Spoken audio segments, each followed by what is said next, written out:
वो जो सिस्टम होता है वो स्टेडिया सिस्टम होता है, उसको यूज करके स्टाफ इंटरसेप्ट की वैल्यू डाल के फॉर्मूलों में हम हॉरिजॉन्टल वर्टिकल डिस्टेंस कैलकुलेट करते हैं, वो स्टेडिया टेक्योमेट्री होती है।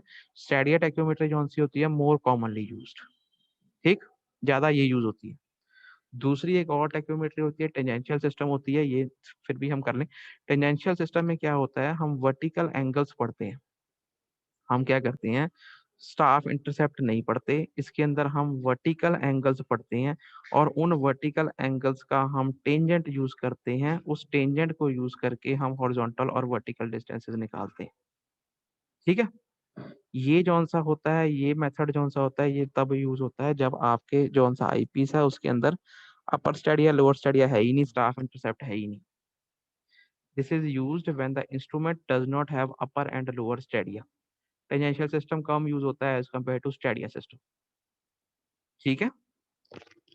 ठीक है। टेंजेंशियल सिस्टम में क्या लिखा है, vertical angles are measured from the instrument station to the point with theodolite, या जो भी आपके पास टेक्योमीटर है उससे हम वर्टिकल एंगल मेयर कर लेते हैं जहां पे टेक्योमीटर खड़ा है, लगाया है, सेट किया है, और वो पॉइंट जहां तक का हमने हॉरिजॉन्टल डिस्टेंस निकालना है, और उस वर्टिकल एंगल के टेंजेंट्स को यूज किया जाता है हॉरिजॉन्टल एंड वर्टिकल डिस्टेंसेस निकालने के लिए। तो उस सिस्टम ऑफ टाइक्योमेट्री को क्या बोलते हैं, टेंजेंशियल सिस्टम ऑफ टाइक्योमेट्री बोलते हैं। ये कब यूज होती है, जब आपके जौन सा इंस्ट्रूमेंट आप यूज कर रहे हो उसके आईपीस में स्टेडिया वायर्स नहीं है। ये जनरली लेस यूज होता है as compare to stadia system of tacheometry. ठीक है, क्लियर है। ठीक। हाँ जी सर। अब ये जो स्टेडिया सिस्टम और जो टेंजेंशियल सिस्टम है, इसके आगे फर्दर केस बने हुए हैं, हम स्टेप बाय स्टेप सारे करेंगे स्टडी। पहले हम स्टेडिया सिस्टम को देख लें। स्टेडिया सिस्टम जौन सी है, आज हम इसकी थ्योरी ही डिस्कस करेंगे। स्टेडिया सिस्टम जौन सा है, इसको आगे दो पार्ट्स में डिवाइड करा गया है। एक है फिक्स्ड हेयर मेथड, दूसरा है मूवेबल हेयर मेथड। ठीक है। जो आपके सिलेबस में बेसिकली स्टेडिया सिस्टम ही है, और उसका भी सिर्फ फिक्स्ड हेयर मेथड ही है, मूवेबल हेयर मेथड नहीं है। और आपको पता होना चाहिए स्टेडिया सिस्टम दो मेथड, दो मेथड इसके आगे होते हैं, फिक्स्ड हेयर मेथड, दूसरा मूवेबल हेयर मेथड। ठीक है। ठीक है। अब फिक्स्ड हेयर मेथड क्या होता है, फिक्स्ड हेयर मेथड होता है, नाम से पता लग रहा है, जब हम वो वाली टाइक्रोमीटर को यूज करते हैं जिसके डायफ्राम में जो स्टेडिया वायर्स हैं वो फिक्स्ड डिस्टेंस पे हैं, मतलब कि उनको हम एडजस्ट नहीं कर सकते, उनका डिस्टेंस हम वेरी नहीं कर सकते, मतलब stadia wires are at constant distance, fixed distance है। तो जब वो वाले मेथड टेक्योमेट्री को यूज करके हम स्टेडिया सिस्टम को यूज करते हैं, उस टेक्योमेट्री को बोलते हैं fixed hair method of tacheometry. ठीक है। स्टेडिया सिस्टम में आगे हैं एक फिक्स्ड हेयर मेथड, एक movable hair method. Fixed hair नाम से पता लग रहा है, इस मेथड में जो टेक्योमीटर है उसके जो जो स्टेडिया वायर है, अपर लोअर स्टेडिया वायर, उसके बीच में डिस्टेंस फिक्स रहता है, उसको हम मूव नहीं कर सकते, वेरी नहीं करा सकते, चेंज नहीं कर सकते, ऑल्टर नहीं कर सकते। ठीक है। ठीक है। हाँ जी सर। अब इसके अंदर क्या है, with staff intercept of Stadia hairs, अब जो डिस्टेंस उनके बीच में, लोअर स्टेडिया और अपर स्टेडिया के बीच में डिस्टेंस जो है वो सेम कांस्टेंट रहता है। तो जितना भी स्टाफ इंटरसेप्ट की रीडिंग बनती है जो हम स्टाफ पे पढ़ते हैं थ्रू टेलीस्कोप, थ्रू आईपीस, वो हम ले लेते हैं, और उस एस से, एस की वैल्यू होती है, उससे हम हॉरिजॉन्टल और वर्टिकल डिस्टेंस कैलकुलेट करते हैं। इसके आगे आगे डिफरेंट केसेस बनते हैं, when the line of sight is to horizontal, when the line of sight is inclined, when the staff is held to vertical, staff is held inclined. आगे हम cases एक एक करके केस, हर केस डिस्कस करेंगे। Fixed hair method ही है main आपके सिलेबस में। ठीक है। ठीक है। ये जो फिक्स्ड एयर मेथड है ये ज्यादातर कॉमनली यूज होता है अगर हम स्टेडिया सिस्टम फॉलो करते हैं। मूवेबल हेयर मेथड अब ये ऑब्सोल्यूट हो गया, ये नहीं यूज होता। ठीक है। हाँ जी सर। नेक्स्ट जो दूसरा मेथड है, दूसरा मेथड कौन सा है, वो है मूवेबल हेयर मेथड। देखो उल्टा है, फिक्स्ड हेयर मेथड में जो स्टेडिया वायर्स अपर स्टेडिया और लोअर स्टेडिया के बीच में डिस्टेंस कांस्टेंट रहता है, मूवेबल हेयर में उस डिस्टेंस को हम अल्टर करा सकते हैं with the help of micrometer screw. इसके बारे में जैसा आपको पता होना चाहिए, इतना नहीं है फिर भी आपको पता होना चाहिए कि स्टेडिया वायर्स का डिस्टेंस हम उसको अल्टर करा सकते हैं with the help of micrometer screw लगे होते हैं। ठीक है, क्लियर। जो इस मूवेबल हेयर में जो हम स्टाफ यूज करते हैं उसके अंदर टारगेट लगे होते हैं, दो टारगेट लगे होते हैं, एक ऊपर होता है एक नीचे होता है। उन दो टारगेट्स के बीच में कितना डिस्टेंस है वो हमें पता होता है। ठीक है, वो नोन डिस्टेंस पे होती है।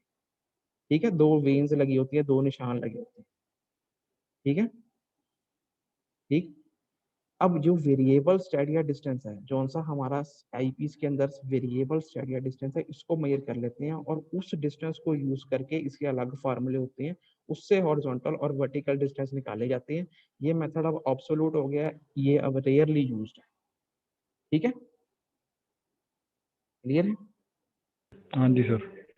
तो मेन जो से आपने पढ़ने हैं स्टैडिया सिस्टम ही पढ़ना है। स्टैडिया सिस्टम में भी फर्स्ट मेथड ये आपका मेन फिक्स्ड ईयर मेथड, और साथ में हम ये टेंजेंशियल सिस्टम भी पढ़ेंगे। इसके अंदर क्या है, अलग अलग केसेस हैं। अब देखो, जैसे fixed hair method of Stadia tacheometry, आगे हम अगला टॉपिक हमारा यही रहेगा, हम जब इसको डिस्कस करेंगे। इसके अंदर अलग अलग केसेस हैं। When the line of sight is horizontal, when the line of sight is inclined, angle of elevation, depression, वो अलग अलग केस में, हर केस में कैसे हमने हॉरिजॉन्टल डिस्टेंस और वर्टिकल डिस्टेंस निकालना है स्टाफ इंटरसेप्ट की वैल्यू यूज करते हुए, और एंगल ऑफ एलिवेशन या डिप्रेशन जो भी बनेगा उसको यूज करते हुए हमने फार्मूला अपना नोट कर लेना है। उस फार्मूले से हमने कैसे हॉरिजॉन्टल और वर्टिकल डिस्टेंस निकालने हैं, वो 3-4 केस हैं, वो हम fixed hair method of static system of tacheometry में पढ़ेंगे। ठीक है, क्लियर है? ठीक है। उसके बाद एडिशनल हम टेंजेंशियल सिस्टम भी करेंगे। टेंजेंशियल सिस्टम में भी 3 केस बनते हैं, उसमें भी एंगल ऑफ एलिवेशन, डिप्रेशन या हॉरिजॉन्टल लाइन ऑफ साइट रहती है। उसका जो फार्मूले होते हैं उनको कैसे यूज करके हमने कैसे उसमें हॉरिजॉन्टल और वर्टिकल डिस्टेंस निकालना है, वो हम उसके फार्मूले आपको याद करने पड़ेंगे। इसके अंदर फार्मूले याद करने पड़ेंगे, फार्मूले थोड़े लंबे होते हैं, फार्मूले आपको याद करने पड़ेंगे। ठीक है, ठीक।